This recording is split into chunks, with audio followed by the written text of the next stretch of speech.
उत्साह सगळीकडे आपल्याला बघायला मिळतोय। गिरगावच्या यात्रेत आपण आहोत आणि बुलेट राणी सज्ज आहेत या यात्रेमध्ये सहभागी झालेल्या आहेत नेहमीप्रमाणे आणि त्यातल्या एक बुलेट राणी जी आहेत ते अनेक वर्ष आपल्याला दर्शन देत असतात या यात्रेमध्ये। मला सांगा कितवं वर्ष आहे हे? आता 13 पासून आता म्हणजे 15वं वर्ष झालं। हो 15 बघा हो निश्चित। किती जणी आहेत?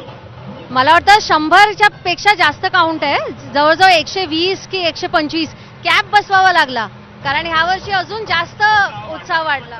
आणखी काही जणींशी आपण संवाद साधूया। एरवी तुम्ही बाईक आणि टू व्हीलर चालवत असाल तेव्हाचा उत्साह आणि आजचा काय फरक?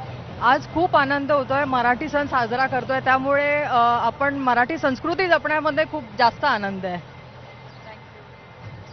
आज वेगळा उत्साह इकडे बघायला मिळतोय, सगळ्या जणी सज्ज आहेत। कुठून आलात आपण? मी महालक्ष्मीवरनं आली आहे आणि हा माझा फर्स्ट टाइम मी गिरगावमध्ये येत आहे। थोडं ते क्राऊड आणि मला भीती होती, पण बघितल्या सगळ्या लोकांना म्हणजे बोलतात आता वुमेन पॉवर मी म्हणते, त्यामुळे मी इथे आली आहे आणि बघूया फर्स्ट टाइम आहे माझं, तर कसं वाटतंय। या पोशाखामध्ये बुलेट चालवायची प्रॅक्टिस केली होती? हो हो हो हो नक्कीच। कसा उत्साह दिसतोय? आज सगळ्या सज्ज आहेत तुम्ही? खूप छान वाटतंय, खूप सुंदर वाटतंय।